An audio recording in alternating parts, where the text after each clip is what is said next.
Hello दोस्तों, स्वागत है आप सभी का आपके अपने यूट्यूब चैनल अभ्यास क्लासेस बाय आरके पे। आज हम देखने वाले हैं यूपी पुलिस कांस्टेबल के लिए कुछ बहुत ही इंपॉर्टेंट क्वेश्चंस, क्योंकि कल हमारा यूपी पुलिस कांस्टेबल का एग्ज़ाम है। तो लास्ट टाइम में ये जो वीडियो है आपके लिए बहुत ज़्यादा हेल्पफुल होने वाली है, क्योंकि मैंने हर क्वेश्चन में कोशिश किया है कि मैक्सिमम टॉपिक को, मैक्सिमम क्वेश्चंस को कवर किया जा सके। तो इससे पूरा लास्ट तक जरूर देख के जाइएगा। तो आइए स्टार्ट करते हैं और पहले क्वेश्चन को देखते हैं। तो जो हमारा पहला क्वेश्चन है, मुगल काल में पुलिस बल के मुखिया को क्या कहा जाता था। तो अगर बात करें मुगल काल में, तो मुगल काल में जो पुलिस बल के मुखिया होते थे उनको कोतवाल कहा जाता था। इनका काम क्या होता था, तो घरों और सड़कों का जो लेखा जोखा होता था वो कोतवाल रखते थे। तो इसे ध्यान रखना है। अगला क्वेश्चन है हमारा, भारत के प्रथम गृह मंत्री इनमें से कौन थे।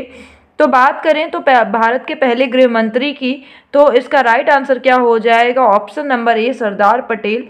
सरदार वल्लभ भाई पटेल जी जो थे ये प्रथम गृह मंत्री थे। अगर और भी हम बात करें तो जगजीवन राम पहले श्रम मंत्री थे। मोरारजी देसाई जो थे वो प्रथम गैर कांग्रेसी प्रधानमंत्री थे और 6वें नंबर के थे। तो ये सारी चीज़ें आपको नोट कर लेनी है कहीं ना कहीं। अगर बात करें गोविंद वल्लभ पंत जी की, तो ये उत्तर प्रदेश के पहले मुख्यमंत्री थे, गोविंद वल्लभ पंत जी। और इनकी बात करें तो चौथे गृह मंत्री के रूप में भी इन्होंने कार्यभार संभाला था, भारत के चौथे गृह मंत्री के रूप में। अगला क्वेश्चन देखते हैं, रामायण में मांडवी किसकी पत्नी थी। तो बात करें रामायण में मांडवी जो थी वो किसकी पत्नी थी, तो भरत की पत्नी थी। इनका राइट आंसर ऑप्शन नंबर ए हो जाएगा। अगर बात करें जो मेघनाथ थे इनकी पत्नी का नाम क्या था, तो इनकी पत्नी का नाम सुलोचना था। लक्ष्मण की पत्नी का नाम उर्मिला था और सुग्रीव की पत्नी का नाम रूमा था। तो इसका राइट आंसर ऑप्शन नंबर ए हो जाएगा, मांडवी भरत की पत्नी का नाम था। अगला हमारा क्वेश्चन है, प्राचीनतम वेद कौन सा है। तो बात करें तो प्राचीनतम वेद जो है वो ऋग्वेद है। इसमें अगर बात करें तो कुल 10 मंडल हैं, 1028 सूक्त हैं और 10,462 ऋचाएँ हैं। तो ध्यान रखना है कि सबसे प्राचीन वेद कौन सा है, ऋग्वेद है। अगला क्वेश्चन है हमारा, तरला दलाल किस रूप में प्रसिद्ध हैं। तो बात करें तरला दलाल की, तो ये पाक कला विशेषज्ञ हैं। इसका राइट आंसर ऑप्शन नंबर ए हो जाएगा, ऑप्शन नंबर ए। भोजन कला विशेषज्ञ को ही पाक कला विशेषज्ञ भी कहते हैं। तो ध्यान रखिएगा, भोजन में एक शेफ थी ये, बहुत ही इसका आंसर क्या हो जाएगा, ऑप्शन नंबर ए हो जाएगा। अगला क्वेश्चन है हमारा, 31 अक्टूबर 2021 को किस दिवस के अवसर पर भाषा संगम मोबाइल ऐप और एक भारत श्रेष्ठ भारत प्रश्नोत्तरी ऐप का शुभारंभ किया गया। तो बात करें तो इसका राइट आंसर क्या हो जाएगा, ऑप्शन नंबर डी हो जाएगा, राष्ट्रीय एकता दिवस। तो ध्यान रखना है 31 अक्टूबर को राष्ट्रीय एकता दिवस के रूप में मनाया जाता है। तो यहाँ पे हम क्या और ऐड कर सकते हैं, तो बात करें 9 जनवरी जो कि अभी तत्कालीन चीज़ें मनाई गई हैं। तो 9 जनवरी को प्रवासी भारतीय दिवस मनाया जाता है। ध्यान रखना है 9 जनवरी को प्रवासी भारतीय दिवस मनाया जाता है, क्योंकि इसी दिन गांधी जी भारत आए थे। बात करें 10 जनवरी को, तो विश्व हिंदी दिवस के रूप में मनाया जाता है 10 जनवरी। 25 जनवरी की बात करें तो राष्ट्रीय मतदाता दिवस के रूप में मनाया जाता है। और अगर बात करें 10 दिसंबर की, तो मानवाधिकार दिवस के रूप में 10 दिसंबर को मनाया जाता है। राष्ट्रीय उपभोक्ता दिवस 24 दिसंबर को मनाया जाता है। तो ये सारी चीज़ें आपको याद रखनी है, क्योंकि इनमें से कोई भी पूछा जा सकता है। अगला क्वेश्चन है हमारा, भारत का संविधान लिखा गया था। अगर भारत के संविधान की बात करें तो कितने दिनों में लिखा गया था, तो इनमें कुल 2 वर्ष 11 माह 18 दिन का समय लगा था। ऑप्शन नंबर ए बिल्कुल करेक्ट है, 2 वर्ष से अधिक किंतु 3 वर्ष से कम अवधि में ये लिखा गया था। कुल इसकी अवधि क्या थी, तो 2 साल 11 माह 18 दिन। बात कर लें भारतीय जो संविधान है उसके बारे में कुछ, तो इसमें जो प्रारूप पर जो इसकी बात करें तो 114 दिनों तक इसकी बहस हुई थी। इसमें कुल 63,96,729 रुपये की कुल खर्च आया था। इसकी अगर और बात करें तो 26 नवंबर, ये बहुत इंपॉर्टेंट है, याद रखिएगा, 26 नवंबर 1949 को ये पारित हुआ था। तो ध्यान रखना है 26 नवंबर 1949 को क्या हुआ था, पारित हुआ था हमारा संविधान। लागू कब हुआ, तो 50 कब हुआ था, तो हम बात करें तो 26 जनवरी 1950 को हमारा संविधान लागू हुआ, लेकिन पारित कब हुआ, 26 नवंबर 1949 को। अगला क्वेश्चन क्या है हमारा, भारतीय संविधान में कितने मूल कर्तव्य दिए गए हैं। तो बात करें तो मूल कर्तव्य जो मौलिक कर्तव्य हैं कुल अभी वर्तमान में 11 हैं, तो इसका right answer option number C हो जाएगा। अगर पूछा जाए कि मूल संविधान में कितने मौलिक कर्तव्य थे, तो आंसर होगा एक भी नहीं। हमारे जो मूल संविधान था उसमें एक भी मौलिक कर्तव्य नहीं थे। तो फिर ये कब आए, तो हमें ध्यान रखना है कि जो 42वां संविधान संशोधन जो था, इस सरदार स्वर्ण सिंह की समिति की सिफारिश पे हमारे संविधान में कुल 10 मौलिक कर्तव्य जोड़े गए। तो किस भाग में जोड़े गए, तो 4 क जोड़ा गया, भाग 4 क, और आर्टिकल 51 क को जोड़ा गया, जिसके तहत 10 मौलिक कर्तव्यों को शामिल किया गया। 11वां कब आया, तो 11वां मौलिक कर्तव्य जो है वो 86वां संविधान संशोधन सन 2002 में आया था। तो ध्यान रखना है, तो हमारे पास अभी वर्तमान में 11 मौलिक कर्तव्य शामिल हैं हमारे संविधान में। अगला क्वेश्चन देखते हैं, सिपकिला दर्रा हिमालय की किस घाटी में स्थित है। तो बात करें सिपकिला दर्रा की, तो इसका राइट आंसर हो जाएगा ऑप्शन नंबर डी, सतलज घाटी में यह स्थित है। बात करें तो यह शिमला से तिब्बत को जोड़ने का काम करता है सिपकिला दर्रा। तो किसको किसको जोड़ता है, तो शिमला से तिब्बत को जोड़ता है। अगला क्वेश्चन है हमारा, त्रिपुरा को कब भारत के पूर्ण राज्य का दर्जा दिया गया। तो त्रिपुरा की अगर बात करें तो इसका राइट आंसर हो जाएगा ऑप्शन नंबर बी, 1972 में। और बात करते हैं तो ये देश का तीसरा सबसे छोटा राज्य है त्रिपुरा। 1 जुलाई 1963 को इसे केंद्र शासित प्रदेश के रूप में जाना जाता था, या केंद्र शासित प्रदेश बनाया गया। बात करें 21 जनवरी 1972 को इसे पूर्ण राज्य का दर्जा प्राप्त हुआ। तो ध्यान रखना है, डेट भी पूछा जा सकता है, 21 जनवरी 1972 को इसे पूर्ण राज्य का दर्जा दिया गया। अगला हमारा क्वेश्चन है, लखनऊ में डैश क्षेत्रीय केंद्र प्रिंट मेकिंग, मूर्तिकला, मिट्टी के बर्तन और चित्रकला के विषयों में कलाकारों को कार्य सुविधाएं प्रदान करने के लिए स्थापित किया गया है। तो किसकी स्थापना की गई है, तो इसका राइट आंसर हो जाएगा ऑप्शन नंबर बी, ललित कला अकादमी। बात करें तो यूपी में जो राज्य ललित कला अकादमी है, इसकी स्थापना 8 फरवरी 1962 को हुई थी। तो यूपी का हमें ध्यान रखना है, क्योंकि यूपी का ही पेपर है तो इसमें क्वेश्चंस पूछे जा सकते हैं। तो 8 फरवरी 1962 को राज्य ललित कला अकादमी की स्थापना यूपी में हुई थी। अगला क्वेश्चन है हमारा, board of control for cricket in India BCCI ने भारत में डैश क्रिकेट को बढ़ावा देने के लिए यूएन एनवायरनमेंट के साथ एक आशय पत्र पर हस्ताक्षर किया है। तो इसका राइट आंसर क्या हो जाएगा, ऑप्शन नंबर बी, हरा इसका आंसर हो जाएगा। तो ये क्या है, तो बात करें तो बीसीसीआई जो है इसने भारत में हरा क्रिकेट को बढ़ावा देने के लिए यूएन एनवायरनमेंट के साथ हस्ताक्षर किया है। इसका उद्देश्य क्या है, तो इसमें ये उद्देश्य रखा गया है कि भारत में जो पर्यावरण चुनौतियां हैं उनके बारे में जानकारी फैलाई जाएगी। तो ध्यान रखना है, हरा क्रिकेट जो है इसको बढ़ावा देने की बात की गई है।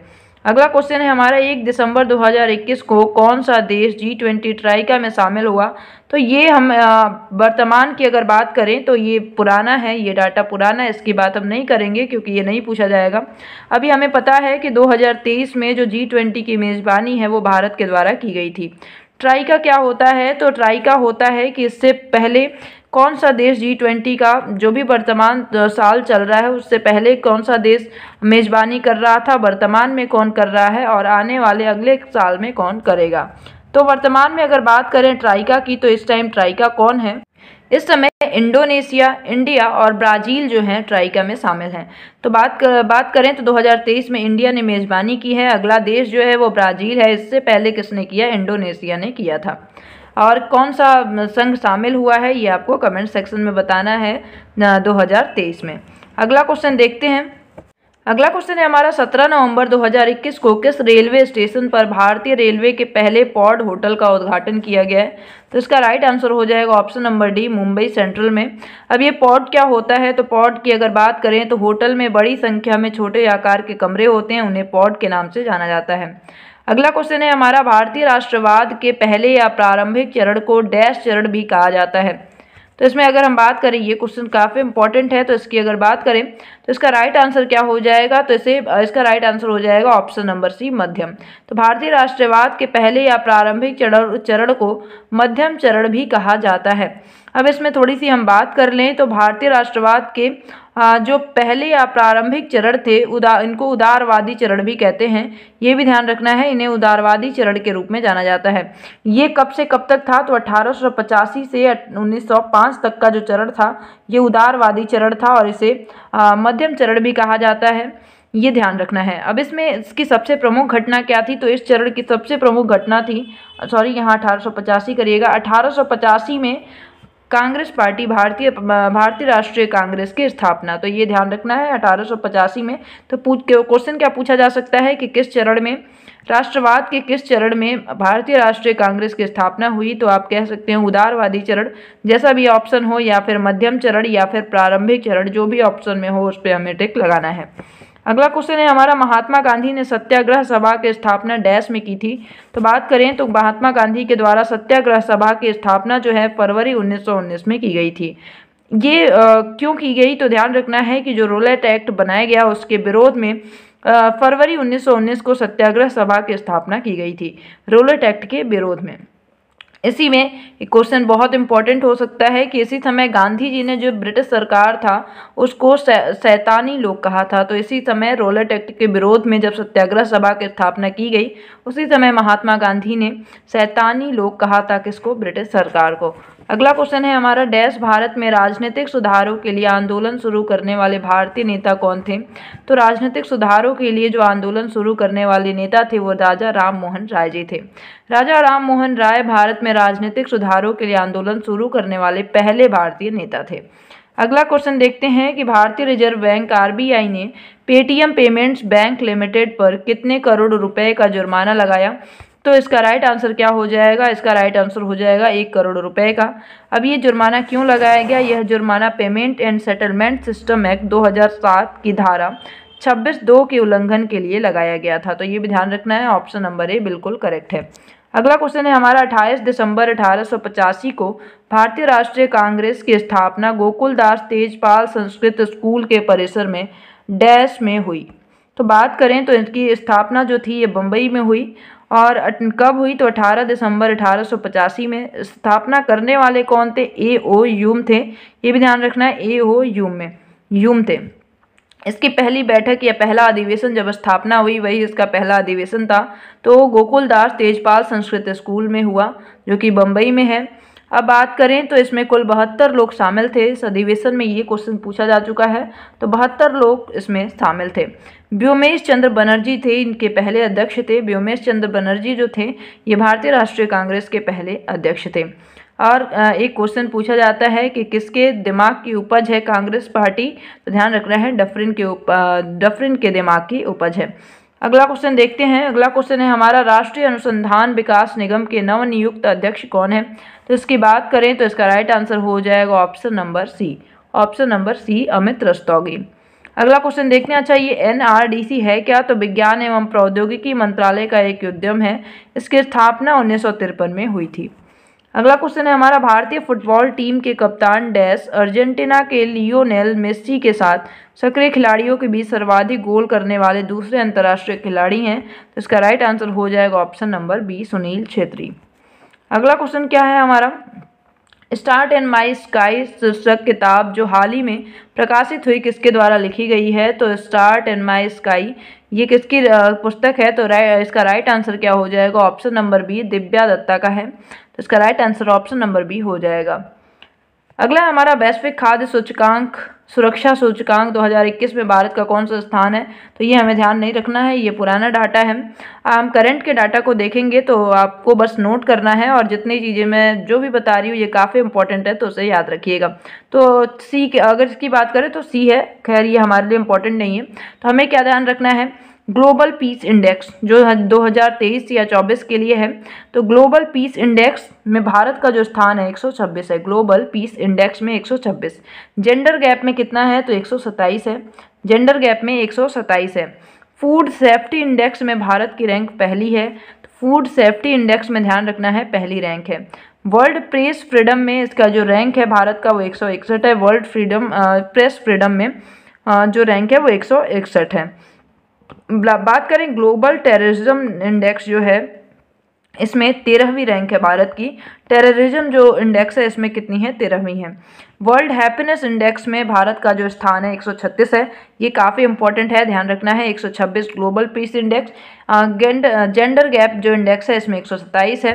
और बात करें फूड सेफ्टी जो इंडेक्स है इसमें भारत की रैंक पहली है। वर्ल्ड प्रेस फ्रीडम में भारत की जो रैंक है 161 है प्रेस में। अगर बात करें ग्लोबल टेररिज्म इंडेक्स में तो भारत की रैंक 13वीं है। और बात करें कि हैप्पीनेस इंडेक्स जो है 2023 की भारत की, तो वो कितनी है, 136 है। अगला क्वेश्चन देखते हैं, राष्ट्रीय पुलिस स्मृति दिवस की स्थिति को मनाया जाता है, तो इसका राइट आंसर क्या हो जाएगा, ऑप्शन नंबर सी, 21 अक्टूबर को मनाया जाता है। बात करें तो राष्ट्रीय पुलिस स्मृति दिवस 21 अक्टूबर को सीआरपीएफ एवं देश के सभी पुलिस बलों के द्वारा मनाया जाता है। तो ऑप्शन नंबर सी क्या है, बिल्कुल करेक्ट है। अगला हमारा क्वेश्चन है, मानसिक स्वास्थ्य को बढ़ावा देने के लिए किस देश में ला लोरेरिया या क्राइंग रूम स्थापित किए गए हैं। तो इसका राइट आंसर हो जाएगा ऑप्शन नंबर ए, स्पेन में। अगला क्वेश्चन देखते हैं, अगला हमारा एलियन नेगियनम नामक पौधा जो हाल ही में सुर्खियों में था, किस भारतीय राज्य या केंद्र शासित प्रदेश में खोजा गया है। तो इसका राइट आंसर हो जाएगा ऑप्शन नंबर बी, उत्तराखंड में खोजा गया है। तो ध्यान रखना है 2019 में उत्तराखंड के चमोली जिले में से खोजा गया था। अगला क्वेश्चन है हमारा, हाल ही में सुर्खियों में रहा नेचीपुर सुरंग किस राज्य में स्थित है। तो इसका राइट आंसर क्या हो जाएगा, option number D, Arunachal Pradesh में। अगला क्वेश्चन है हमारा, विजयनगर राज्य किस नदी के किनारे स्थित था। तो विजयनगर राज्य की अगर बात करें तो इसकी स्थापना हरिहर एवं बुक्का नामक दो भाइयों के द्वारा की गई थी। और ये किस नदी के बगल में स्थित था, किनारे पर स्थित था, तो तुंगभद्रा नदी के किनारे पर स्थित था। बात करें अगर थोड़ी सी तो 1336 में हरिहर बुक्का द्वारा इसकी स्थापना की गई थी। अगला क्वेश्चन है हमारा, बाल विहार प्रणाली के संस्थापक कौन थे। तो बाल विहार प्रणाली की अगर बात करें तो इसके संस्थापक फ्रोवेल थे। इसका राइट आंसर क्या हो जाएगा, फ्रोवेल हो जाएगा। थोड़ी सी और बात करें तो बाल विहार जो प्रणाली है इसकी स्थापना 1817 में की गई। कब की गई, तो 1817 में जर्मनी में की गई। और किसके द्वारा, तो फ्रोवेल के द्वारा, एक दार्शनिक थे, इनके द्वारा इसकी स्थापना की गई थी। अगला हमारा, एक सामान्य त्रुटि का पता लगाने के लिए कोड CRC का पूर्ण रूप क्या है। तो अगर इसकी बात करें तो इसका राइट आंसर क्या हो जाएगा, option number A, cross reference check जो है इसका राइट आंसर हो जाएगा। अब इसका काम क्या होता है, तो यह त्रुटि जो भी त्रुटियां होती हैं उसको पता लगाने का काम करता है। तो इसका राइट आंसर क्या हो जाएगा, ऑप्शन नंबर ए हो जाएगा।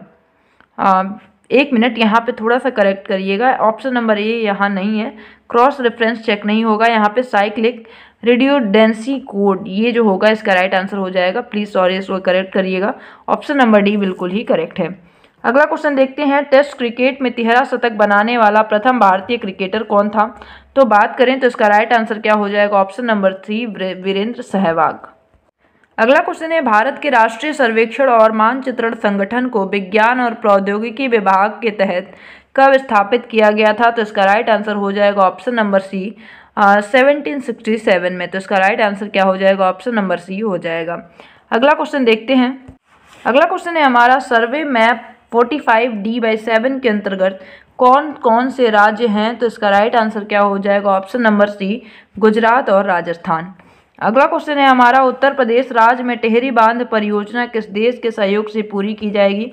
तो बात करें टिहरी बांध परियोजना जो है ये सोवियत रूस के सहयोग से पूरा किया जाएगा। तो ऑप्शन नंबर डी जो है बिल्कुल ही करेक्ट है। अगला क्वेश्चन है हमारा, गुजरात सरकार ने अयोध्या में श्री राम जन्मभूमि तीर्थ यात्रा के लिए आदिवासी समुदाय से संबंधित प्रति व्यक्ति कितने रुपए की वित्तीय सहायता देने का फैसला किया है। तो इसका राइट आंसर क्या हो जाएगा, इसका राइट आंसर हो जाएगा ऑप्शन नंबर सी, 5000 रुपये प्रति व्यक्ति। अगला क्वेश्चन है हमारा, हाल ही में किस तिथि को विश्व सांख्यिकी दिवस मनाया गया। तो हाल ही में कब मनाया गया, तो इसका ध्यान रखना है ऑप्शन नंबर सी, 20 अक्टूबर को मनाया गया था। तो ध्यान रखना है, इसका right answer option number C हो जाएगा। अगला हमारा, हाल ही में चर्चा में रहे प्रज्ञानंदन किस खेल से संबंधित हैं। तो जो प्रज्ञानंदन है ये ऑप्शन नंबर सी, शतरंज से संबंधित है। तो अब आज का हमारा लास्ट क्वेश्चन है, कलेक्टिव सिक्योरिटी ट्रीटी ऑर्गेनाइजेशन जो एक अंतर सरकारी गैर सैन्य गठबंधन है में कितने पूर्णकालिक सदस्य शामिल हैं। तो इसका राइट आंसर हो जाएगा ऑप्शन नंबर बी, 6 सदस्य इसमें शामिल हैं। तो ये हो गए कुछ हमारे जीके के बहुत इंपॉर्टेंट क्वेश्चन। आई होप कि आपको वीडियो पसंद आई होगी। तो मिलते हैं अगली वीडियो में, तब तक के लिए bye bye, have a nice day और कल के लिए best of luck. Thank you so much, bye bye.